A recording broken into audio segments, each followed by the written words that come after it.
Hello students, morning again. So this is the continuation of the video where we have learned right hand thumb rule.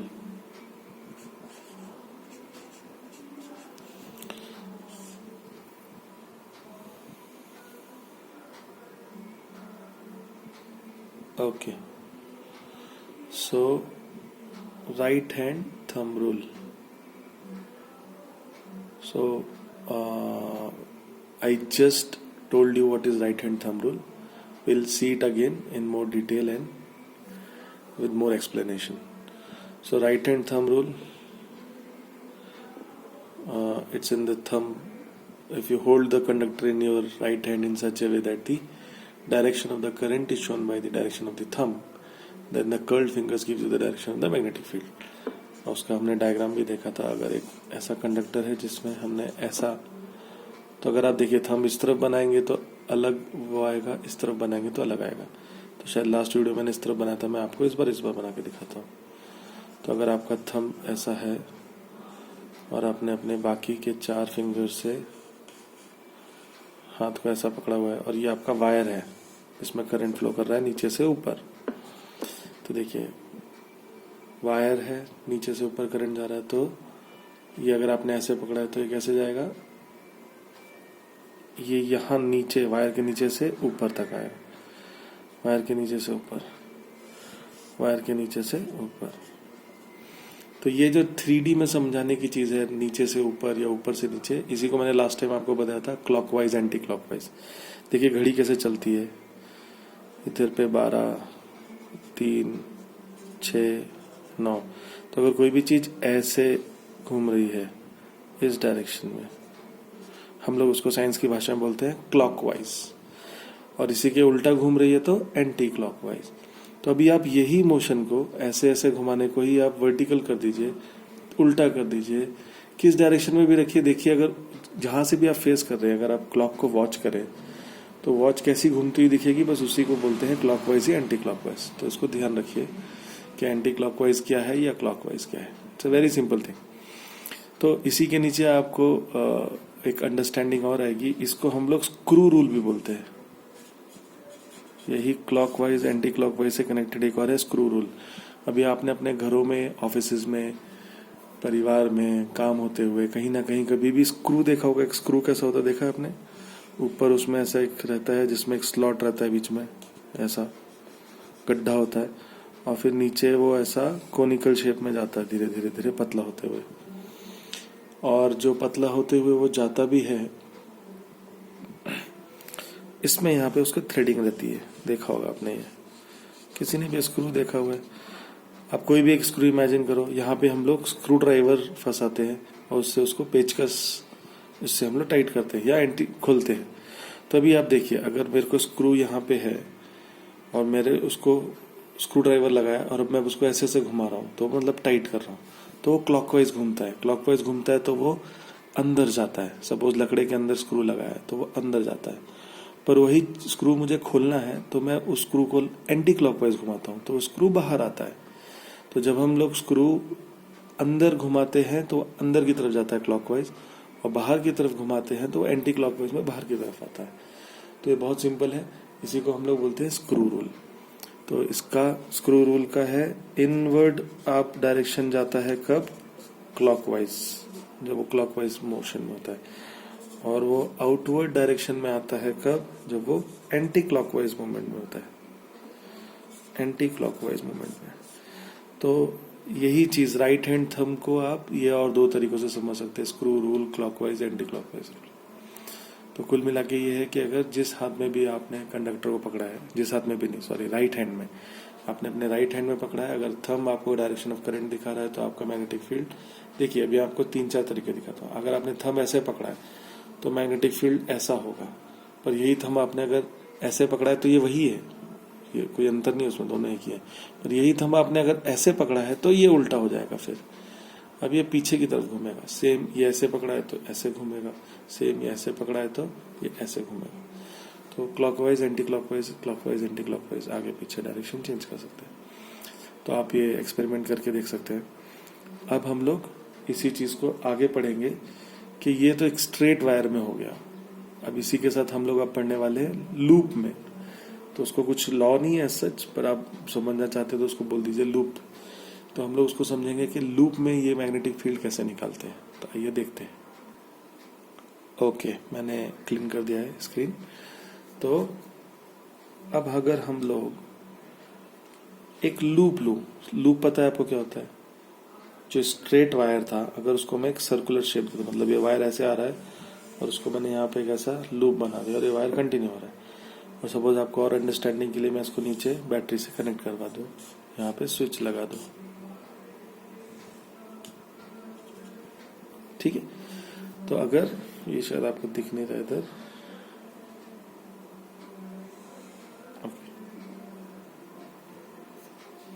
ठीक है। तो अगर मैं ये एक प्योर कंडक्टिंग वायर है स्ट्रेट, जिसको मैंने यहाँ पे सिर्फ एक सर्कुलर शेप दे दिया, तो इसको बोलेंगे लूप।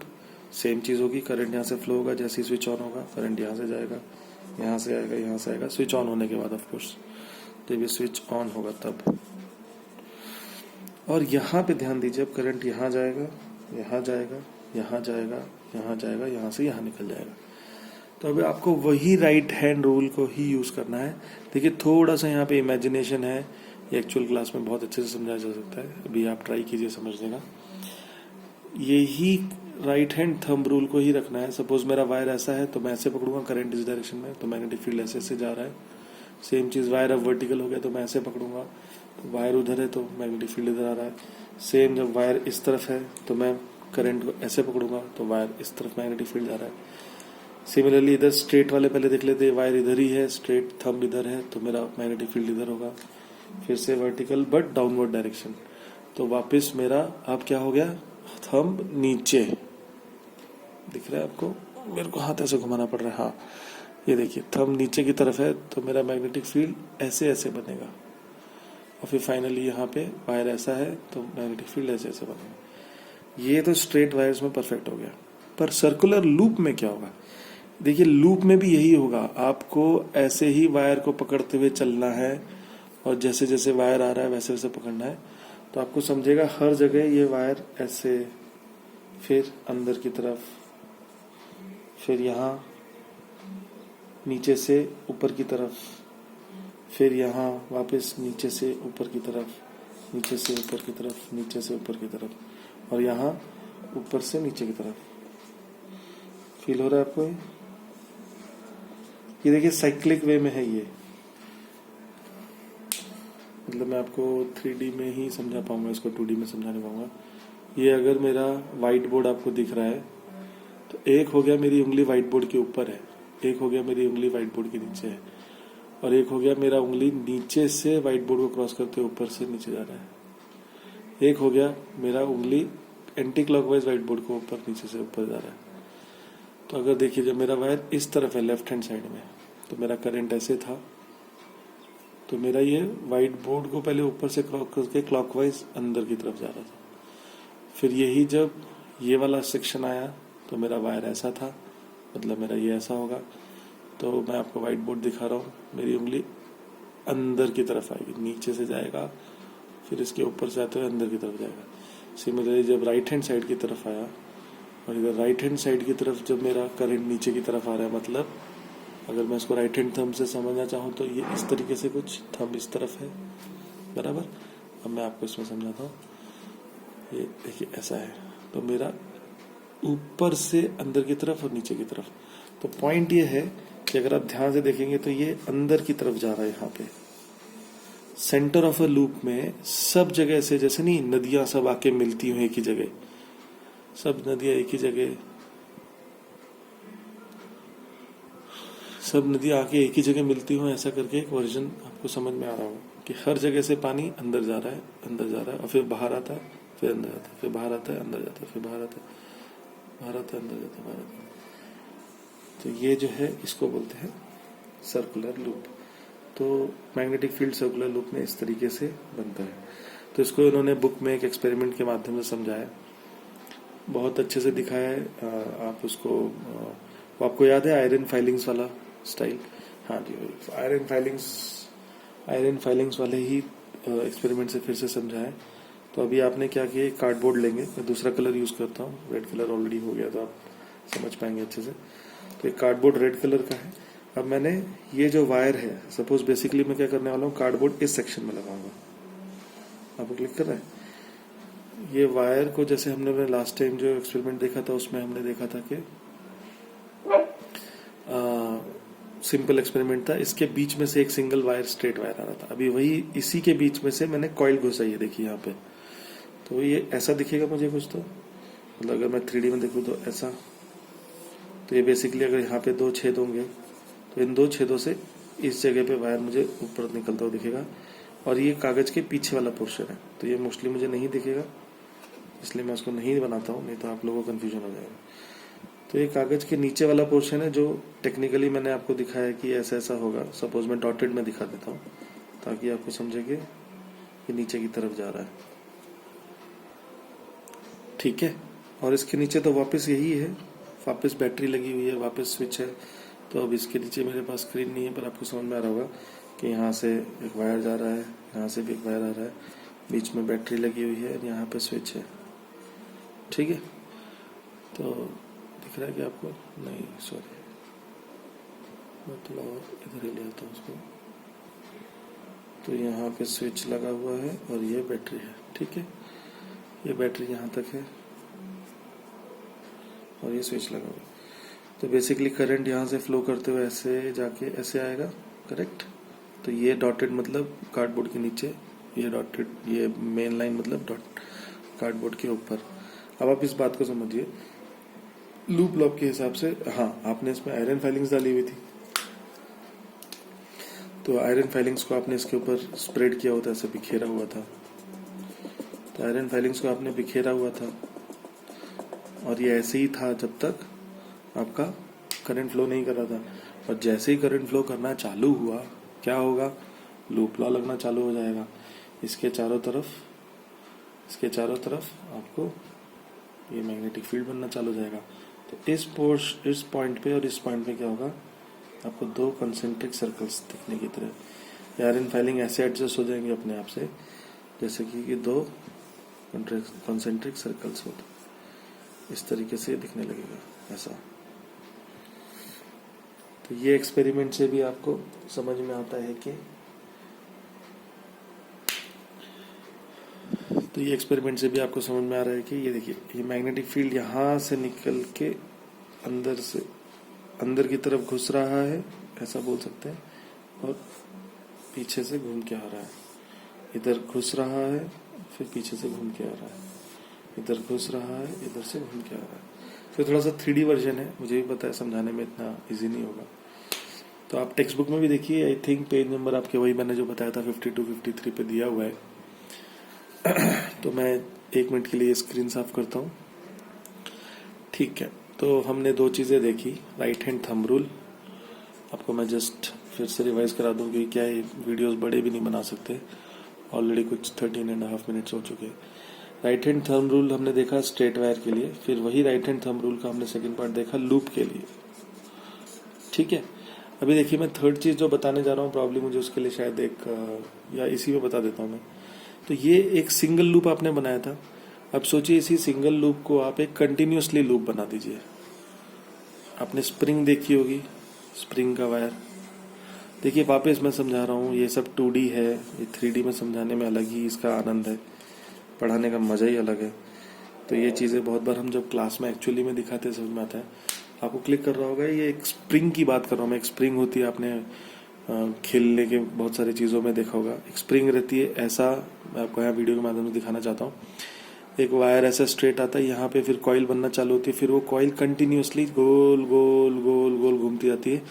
दोनों कॉइल्स आपस में टच नहीं करती है। ये यहाँ पे देखिए 2D का प्रॉब्लम है, इसलिए आपको ऐसा लग रहा है ये यहाँ टच नहीं कर रही है, उसको ओवरलैप करते हुए हवा में गोल गोल घूमते हुए ऐसा ये कॉइल बन जाती है। इसी को हम स्प्रिंग या कॉइल बोलते हैं। तो जब, और ऑफ कोर्स देखिए आप ऑलरेडी 9th में पढ़ चुके हैं, तो मैं फिर से रिवाइज कर रहा हूँ ये कि हम जब भी ऐसी वायर दिखाते हैं, कंडक्टिंग वायर है, इसका मतलब ये इंसुलेटेड है। जैसे आपने अपने घरों में देखा होगा, स्विच बोर्ड खोलने के बाद उसके अंदर वायर्स दिखती हैं, वो कॉपर की या ब्रास की या ऐसे ब्राउन कलर की, पर वो वायर के ऊपर yellow colour, red colour, green colour का कोटिंग रहता है रबर का या क्या बोलते हैं उसको, प्लास्टिक का। तो वो जो प्लास्टिक मटेरियल है वो इंसुलेटिंग मटेरियल है, वही इंसुलेटेड वायर ही है ये। तो ये इंसुलेटेड वायर्स हैं, इसके अंदर वायर मेन अंदर है पर ऊपर से इंसुलेटेड वायर है। तो आप कंफ्यूज मत होना, ये शॉर्ट नहीं हो रहा है, यहाँ से टकरा नहीं रहे आपस में, इट्स नॉट गेटिंग शॉर्टेड। तो जब इस तरीके से कॉइल में आप ये लूप को, जो सिंगल लूप आपने समझा था, उसी चीज को अगर आप कॉइल बना दो तो बेसिकली क्या होगा, वो देखिए सिंपल है। ऐसी बहुत सारी कॉइल्स में आप बेसिकली वही राइट हैंड रूल को लगाते हुए जाएंगे तो वो ऐसा ऐसा ऐसा ऐसा घूमेगा, फिर ये ऐसा, फिर ये ऐसा, फिर ऐसा, फिर ऐसा, फिर ऐसा, फिर से ऐसा, फिर ये ऐसा, फिर ऐसा, फिर ऐसा। तो बेसिकली क्या होगा, वो सिनर्जी हो जाएगी। इंग्लिश में एक वर्ड रहता है सिनर्जी। बहुत सारे लोग एक ही काम कर रहे हो तो क्या होगा, तो मतलब ऑलरेडी उस कॉइल में इस तरीके से ही मैग्नेटिक फील्ड बना था। मैं आपको बता रहा था जैसे नहीं सारा पानी नदियों का आगे एक जगह गिर रहा हो। अब क्या हो जाएगा, ऐसी आपने 4-5 कॉइल लगा दी तो अब क्या होगा, अगर मैं इसको समझा सकूं, आप अगर देख सके तो अब होगा ये कि यहाँ पे इमेजिन कीजिए कॉइल है, यहाँ पे इमेजिन कीजिए कॉइल है। तो कॉइल में बेसिकली यहाँ से पानी घुसेगा और यहाँ से निकलेगा, ऐसा यहाँ से घुसेगा, यहाँ से निकलेगा। और ये भी 3D में, मतलब सिर्फ लेफ्ट राइट नहीं, ऊपर भी, नीचे भी निकलेगा पानी, वापस घुसेगा यहीं। तो एक ये ट्यूब की तरह बन जाएगा। ये एक ऐसा जो सर्कल होगा, ये जो सर्कल होगा, इस सर्कल के बीच में सारे लाइंस आएंगी और यहाँ से निकल के जाएंगी, कोई लाइन यहाँ से निकल के जाएगी, कोई आपको समझ में आ रहा है, यहाँ ऊपर से निकल के जाएगी, कोई यहाँ इसके नीचे से निकल के जाएगी। ऐसे चारों तरफ से ऐसी बहुत सारी लाइनें निकलेंगी और वो इस सर्कल को कंप्लीट करेगी। क्लिक कर रहा है आपको? तो क्योंकि ये, हाँ, तो अब यही जो है इसी को हम लोग बोलते हैं, बेसिकली ये जो टॉपिक है मैं इसको समझाना चाहता हूँ, इसी को बोलते हैं हम लोग सोलेनॉइड। इसी चीज को हम लोग बोलते हैं सोलेनॉइड, सोलेनॉइड, आपको जैसे प्रोनाउंस करना है आप प्रोनाउंस कर सकते हैं। So this is known as a solenoid. So what is a solenoid?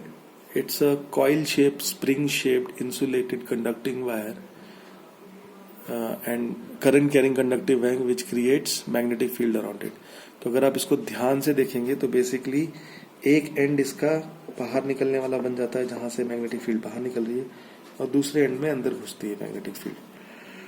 तो अब आपको मैंने फर्स्ट लेक्चर में भी बताया था, फिर से मैं भी बता रहा हूँ, आपको याद होगा एक बार मैग्नेट कैसे काम करता है। एग्जैक्टली ऐसे ही काम करता है। नॉर्थ से निकलती है साउथ में घुसती है, नॉर्थ से निकलती है साउथ में घुसती है, नॉर्थ से निकलती है साउथ में घुसती है, नॉर्थ से निकलती है साउथ में घुसती है।